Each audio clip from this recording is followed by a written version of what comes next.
Thank you, Maria Cristina. So now we move to the general discussion with the four speakers. So please, Henning, Catherine, I can't see the name, Surush. Okay, we have 5 words asked, and if you want to speak, just add. Okay, Mahmoud. Thank you very much for a very good session of speeches. My question is kind of arose from the last speaker, but I actually think it's a conundrum that I have had for a long time, and increasingly so is probably to the whole panel and everybody else. I go to a lot of international conferences with these high-level panels, and they all talk about food security and allocating water to agriculture. And allocating? Water to agriculture. And in the same sentence as food security. In me, there is no correlation between the two. If you don't talk about what agriculture and what are you producing with the land and the water you allocate to agriculture. Increasingly, as you said, water and land resources in Africa goes to produce biofuel, avocados to Europe, cut flowers, cotton. None of that have anything to do with food security in Africa. So I think we need to refine our language when we talk about allocating water to land. No, allocating land and water for agriculture if we are concerned about food security. And I would like your comment. Yeah. I totally agree with you. But what we have seen is that the majority of land and so also water in agriculture is for food production. For sure, biofuel and water for energy in general play a role. For sure, it plays a role. But in any case, we have to think that the majority of water used in agriculture is for food production. Then I totally agree with you that producing biofuel is not a very smart way to produce energy. But the problem is, of course, for bioenergy, it's apparent because the feedstock of bioenergy is the same feedstock we use, is maize, is sugarcane. So it's the same we use as feed. But in any case, especially regarding energy, water is essential for energy production. And if you see to the green energy transition, you need water also for the energy transition. So it's not so easy, because yes, at first we have to decrease or eliminate biofuels, but it's not the solution in any case. We need to be aware of this. But of course, I totally. I wanted to direct my question to Guillermo and his case study. Did you have conflicts between the mining industry and agriculture? And if so, how were they solved and how so? Thank you. That's a very good question. Thank you, Catherine. Yes, we did have significant conflicts. However, how we moved away from the conflicts was basically mining decisions, because mining conflicts was not only with agriculture, increasingly with urban water and rural water. So what mining companies decided to do is to, we say descolgar, not use groundwater and migrate more towards desal and other sources. Now, a number that is significant to understand why conflicts on water use has reduced. In the 90s, mining had approximately 2.6 cubic meters per ton. And today, with water reuse and other efficiencies, they're down to 0.5. So the pressure of mining on water use has decreased significantly, which has reduced. But that was decision from mining companies itself.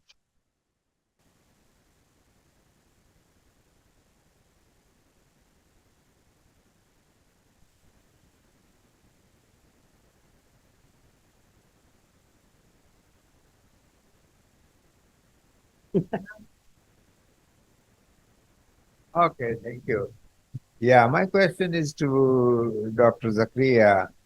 You know, I have worked in Oman a lot, really, and it's to me, it's one of the most interesting case. Uh, the question I'm raising is Al-Batna region, where dates palms were thriving, and then it turned out because people are growing road grass and smuggled out right and left.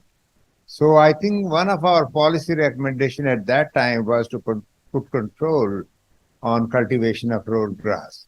Is there any progress on it really, or because it was a major issue there? Really? Yeah, thank you, Dr. Mahmoud. And indeed, yeah, there has been a lot of progress in terms of cutting down this fodder crop, which uses a lot of water. And one of the policy measure that has been undertaken is to put a tax on export to Dubai of this rhodes grass, which is a fodder crop and using a lot of water. So this is one.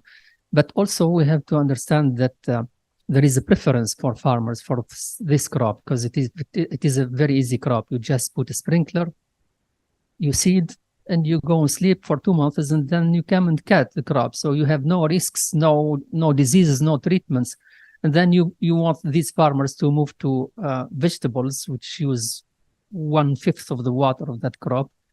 And then vegetables are very fragile crops. And then you have an open market. Oman is an open market in terms of international trade. So products are coming from everywhere, from India, Pakistan, Iran, the Middle East, no taxes.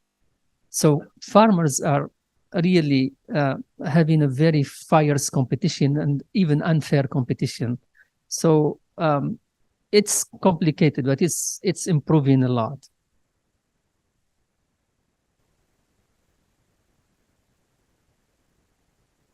So thank you very much to the presenters for these inspiring presentations. My question is directed to Christina. Christina, I just want to be sure whether you have any empirical evidence to show that sustainable intensification could lead to productivity increases that will contribute to food security. Because when people argue about these kind of farming practices, be it sustainable production or intensification or sustainable intensification, they would normally provide empirical evidence to show that, well, even if farming goes this way, we will still get higher yields to be able to move to meet our food security goals. I didn't see anything like that in your presentation, so I just want you to clarify that. Do you have any evidence to show, or is it that you just suggested that sustainable intensification could contribute to food security and also environmental concerns? Well, we have some evidences regarding what I didn't show, unfortunately, because the evidence we have are related to a case study where we suggested to plant the right crop in the right place. So planting the right crop in the right place, we did this. We had the evidences in India, and planting the right crop in the right place, they increased the agricultural yield by using less water, because planting the right plant in the right place means to plant what it is right for the weather, for the climate of the region, and so it translated in saving water and in increasing the agricultural yield. But of course, to do that on a very large scale, we need that farmers are allowed to do that, because or through incentives or in any case what we suggest has to be in line with the mechanization they have. There are some problems that need to be faced when you suggest something that is theoretical, because if I ask to move, if the calculation, something, we ask to move, for example, from one cereal to another that are similar, the mechanization needed is similar. And so probably the farmers are agree to do that. But if you suggest to move from sugar cane, for example, to wheat, probably they don't want. Also because the profitability of crops is very, very different. So there are some barriers to face, of course. But in any case, what I suggest is not to don't think to intensification per se, but because now we have the knowledge to look more in deep, especially from an hydrological point of view, to look to water sustainability when we promote intensification or other strategies, it's possible, and I think it is our duty to do that.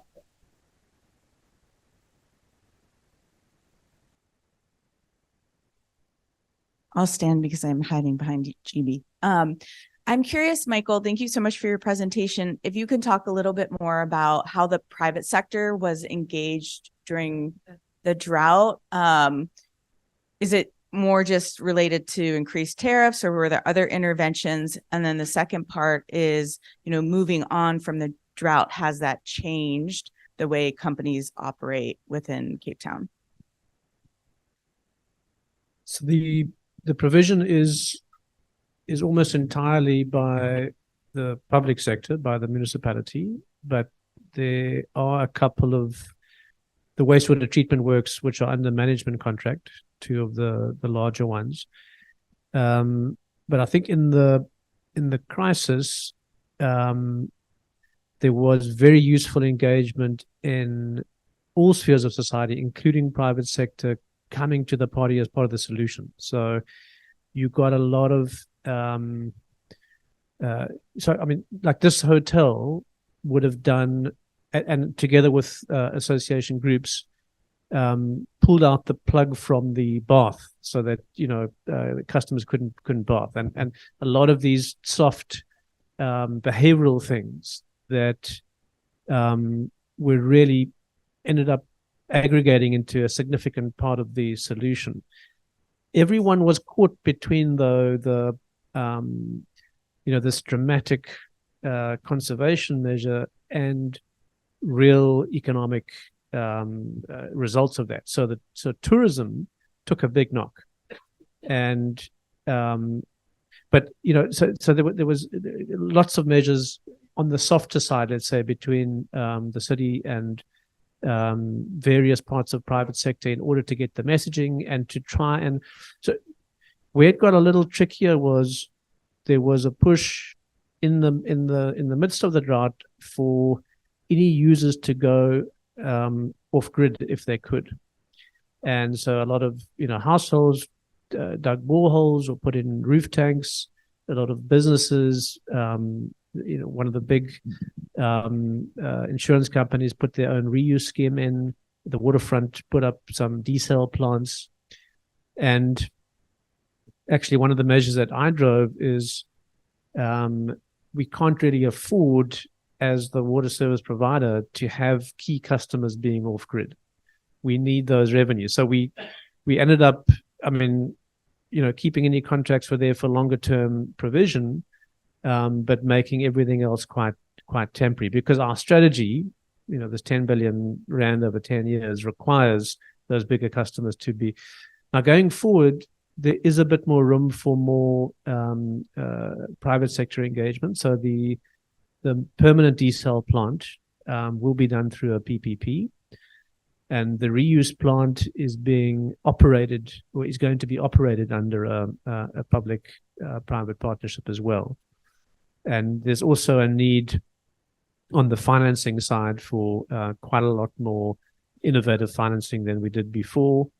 The Greater Cape Town Water Fund, I think, was a very innovative fund, we're actually looking to see whether that fund can issue a bond, some kind of a green bond similar to the Rhino bond that was recently issued in the Kruger Park.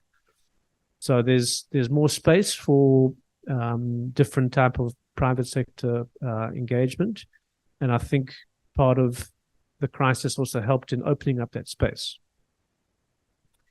Okay, so we are already in the coffee break time. So I'm going to give a few more words. I will, because you have been asking for a while to get the floor.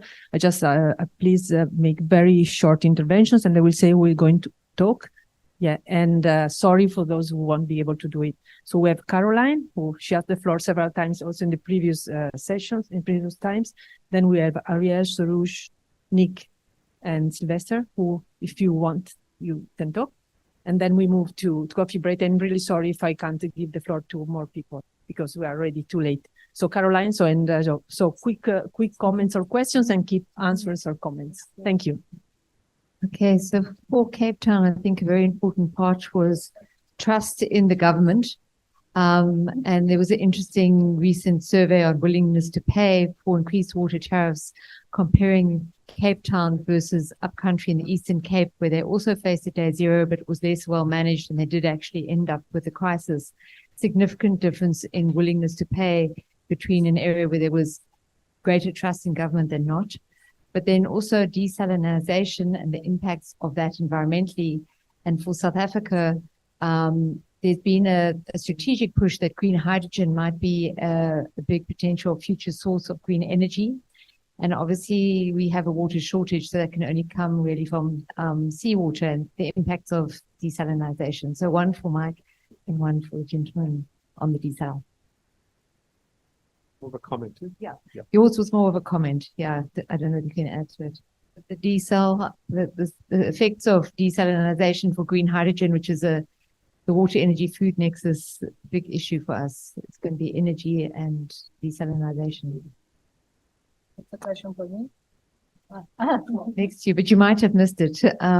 We are having a big push for green hydrogen in South Africa. They identified it as a strategic priority, and we would be having a lot of desalination needed for that water, because green hydrogen takes water. I don't know. I think DJ might be wanting to respond to that. Yep. Well, if you look to green hydrogen in terms of water demand, it requires very high quality water. Now, this water represents 1% of the total cost of green hydrogen. So it's not really problematic. I mean, when you compare to agricultural demand, one hectare of vegetables would require 6,500 cubic meters a year. A full plant of green hydrogen would require maybe 100 times that total amount. So, yeah, I mean, it's a very high value industrial product, which justifies the use of desalinated water.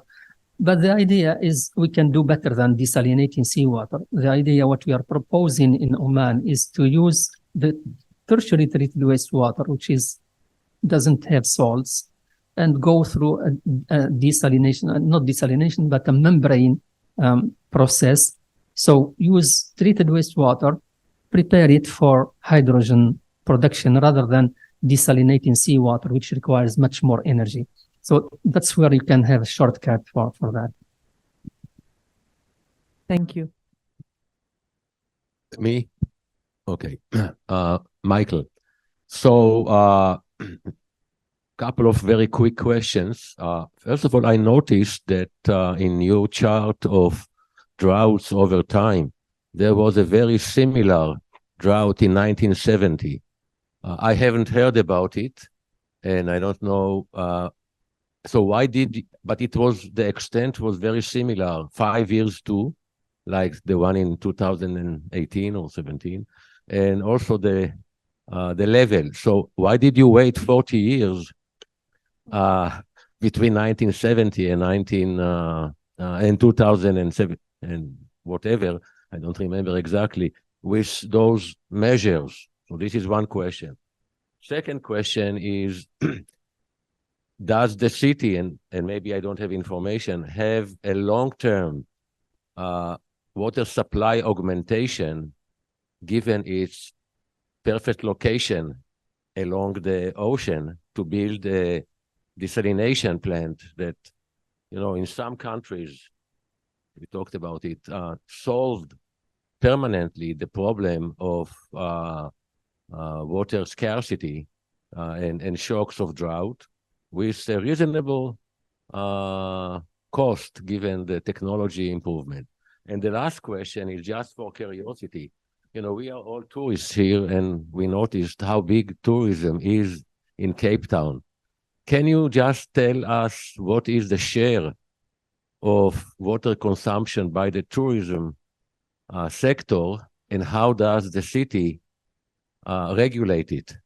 Because, we come, we see that car that says, please use only 2 minutes for shower. So I didn't read it until the second day. So the only way that I was able to know that I wasted water was to see that all the water came out of the no-door glass. And then I read it, and then I said, oh, I will now save water. And then the puddle of water outside became smaller. So I knew that I did something good.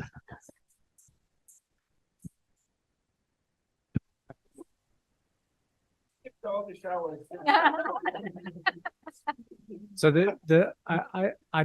I think the short version of the 70s drought impact was that the Berg River Dam and probably the one before it, which I think Tierwaarde's Kloof came after that, which accounts for about 40% of our water. So there was still enough surface water sources to exploit to meet that demand. So the power of that meeting demand phase was that, that was the extent of our surface water availability.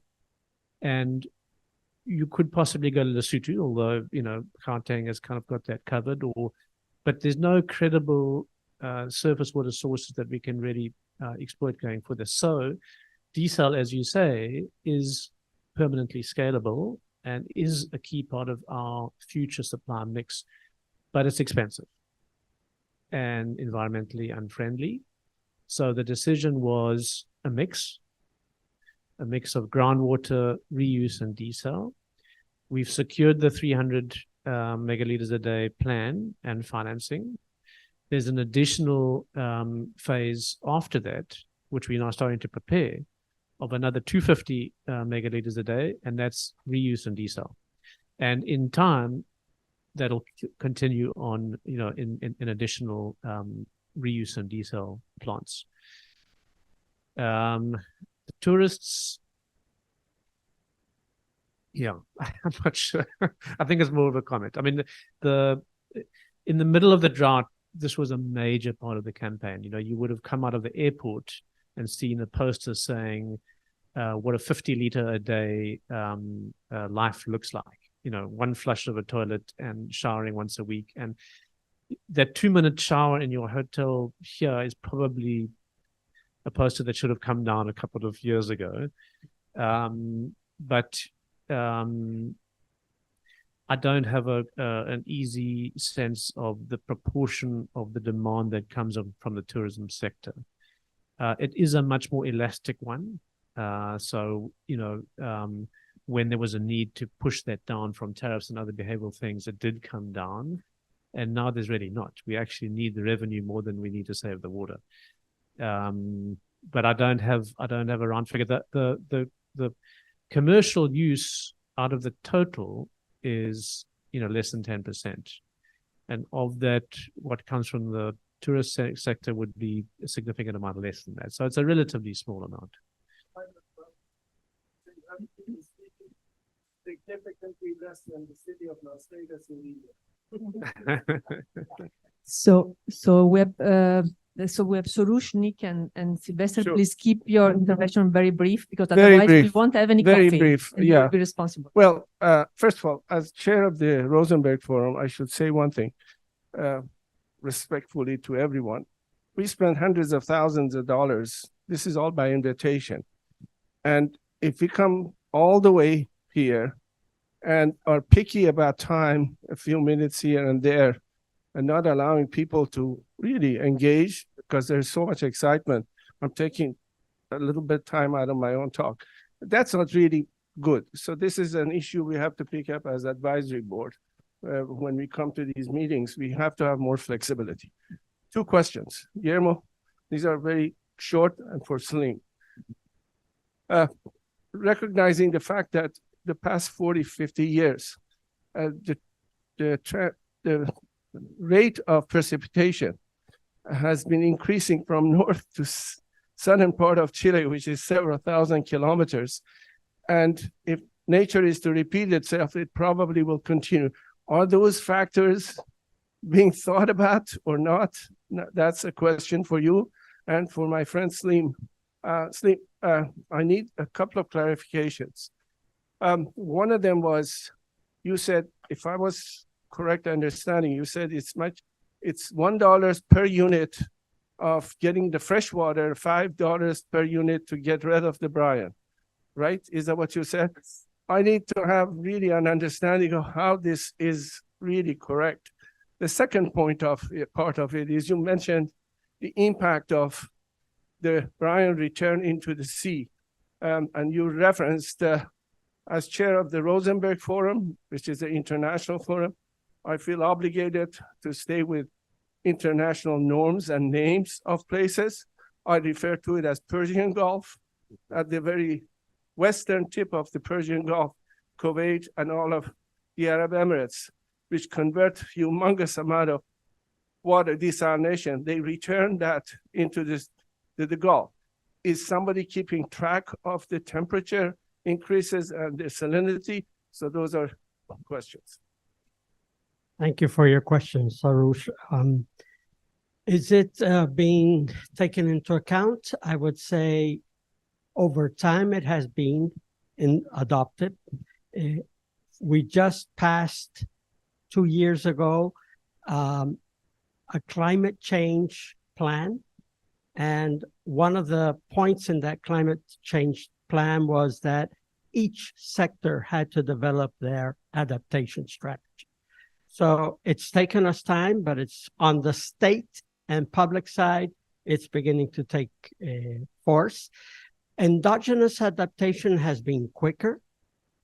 For example, in the center south, the projection is temperatures will increase, precipitation will decrease, which is perfect for agriculture.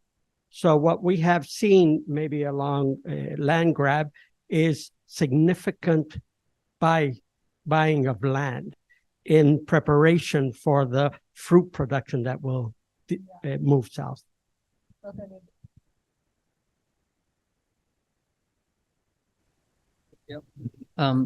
In relation to your first question, this question of brine disposal, we have to imagine this volume of water that is being extracted from the Arabian Gulf. The issue is that if we have 10 million cubic meters for the 5 people relying on water, you have 7 to 8 million cubic meters going back to the sea. Now, to avoid doing that, you have there are different techniques. One of the techniques is evaporation ponds. So evaporation ponds, you need a vast area so you need a lot of land, which is not available on the coastal area. And you need to make it evaporated and then get rid of the salt. This salt is mixed with heavy metals, and it's not suitable for any consumption for now. But there are ideas how to make this salt usable for the industry. But it is, yes, quite expensive. It's $5 for this question of evaporation ponds. If we don't want to return it to the sea, it would cost $5. But now the companies that are desalinating have no obligation to not to pollute. So they are returning every single thing back to the sea. And this brings the second question. The salinity around Qatar is 58 milligrams per liter, while we are talking about 33 milligrams per liter if here in South Africa or in the Mediterranean region or on other seas. 58 milligrams. So this not only is causing environmental damage, but even for the desalination process, it's making it more complicated and more expensive. More salts, more salt concentration, the higher energy you need to put in there. And this is causing a serious problem for Qatar, for Bahrain, for other countries such as Emirates. Oman does have the desalination plants on. Yeah.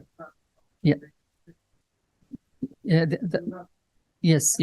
Yeah. It's a closed scene, and it's renewed every 40 years.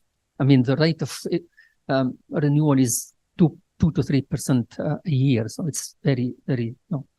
I would like to have my question myself, sorry, to Mike, because you have been very successful in reducing the demand of water, but this would have come with a lot of cost for the water utility because your revenue has fallen down drastically. So how you did manage for the 3 years with deficit, consecutive 3 years of deficit, and have you changed your price policy so you get some reserves to face future droughts?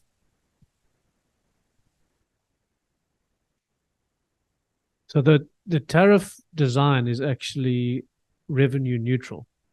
So in theory, as your prices go up, your demand goes down, you should have the same revenue. In practice, the collection rates went down. So there was a deficit.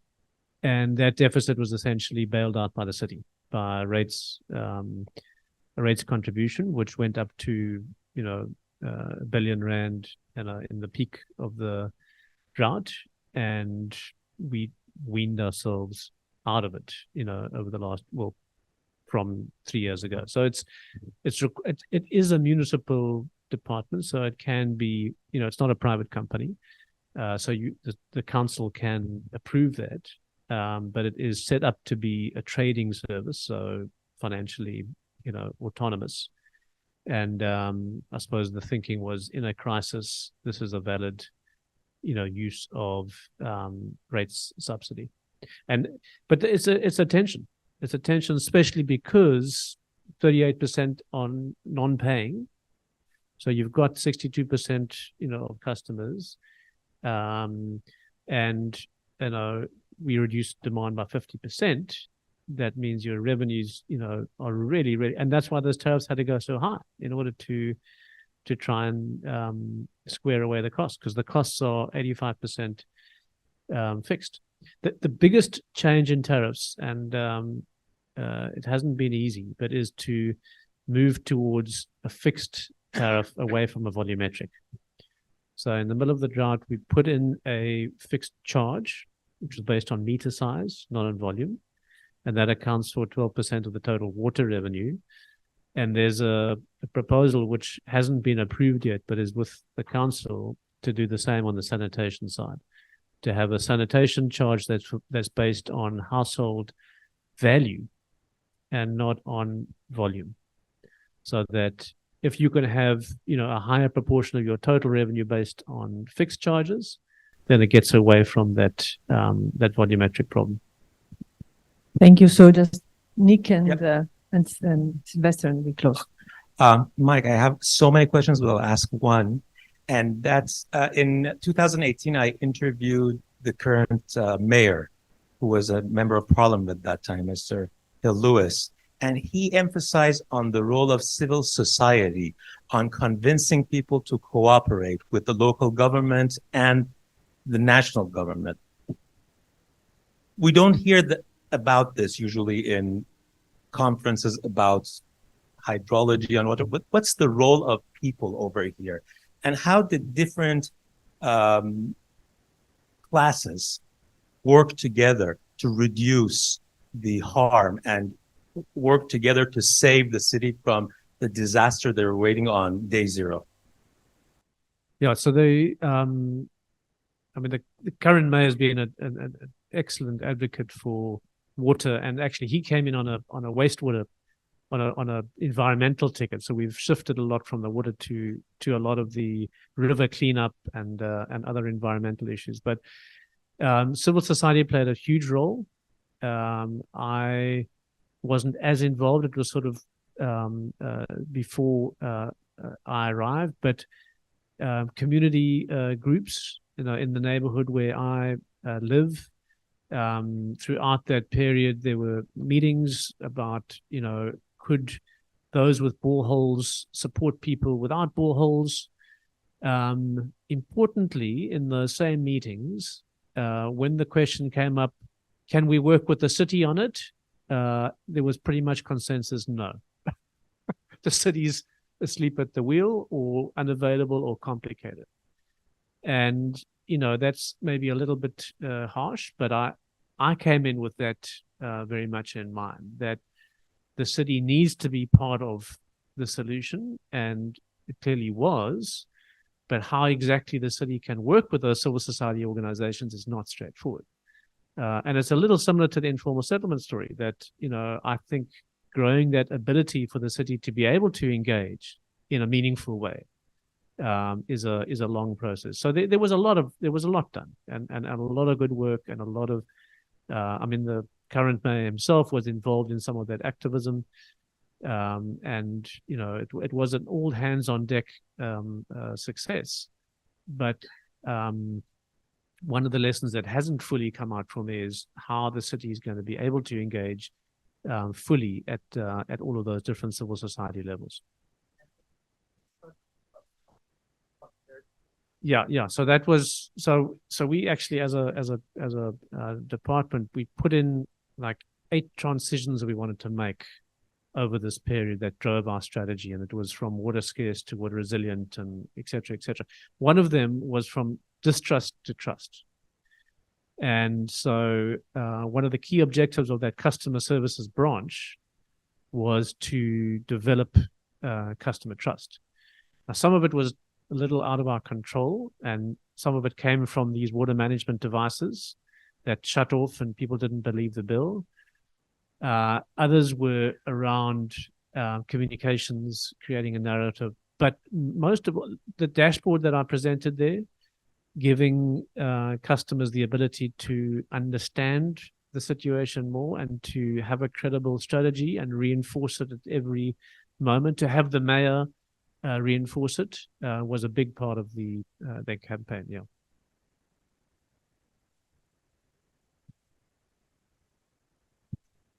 Thanks. I just want to ask you a very simple question. Yes, Nassim.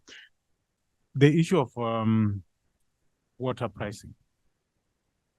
Here in South Africa, it's a big issue. There's a strong pushback from various end users. One of the reasons is that they think that, the water quality, water availability, and water access needs to be solved first before they even allow the implementation of that water pricing strategy. From your experience, or maybe from the work that you are doing in the region, are there any maybe practical mechanisms that we can sort of, put them on the table to counteract that pushback? Well, look, this issue of water pricing has been debated long, and what I'm trying to tell today is that by keeping prices below costs, we are not doing any good to the poor. We are not doing any good to anyone. When prices are below costs, the consequences of that in the short term, water interruptions, lower water quality, and you are not providing water to the people, so you are not expanding the service. So you can see here what is going on in Cape Town, for instance. We have indigenous who do not have access to water. Why they don't? Because the utility doesn't have the resources to do it. And then when we see that the cost of water is 1%, 2%, or 3% of the family budget is not that much. And we have to keep in mind that collective action is much better than individual solutions. I have given the example of bottled water. When the water quality in a city goes down, the expenditures for water go up drastically, and they are higher than the water bill per se for both low income and high income. Many of the low income would not be able to buy bottled water. In the survey we have done in Tunisia, it's 900 people. 21% of these people are not buying bottled water, so they are depending on low quality water. So keeping prices that cover the cost is fundamental for good water services. There are ways to protect the low income. So you can have different ways. So block tariffs is the oldest way to do it, but it's not the best one. But you have you can put one single price, and then you have to put rebate to the low income, but not paying for the water, I don't think is a wise decision. And I would recommend that people pay at least a minimum, and this would allow to provide better services for the poor communities and for everyone. Okay, thank you. Thank you to all the speakers and the audience for the questions and comments. So we will think we're in a coffee now. So we will take just 10 minutes, and please be back in 10 minutes. And so thank you to the speakers again.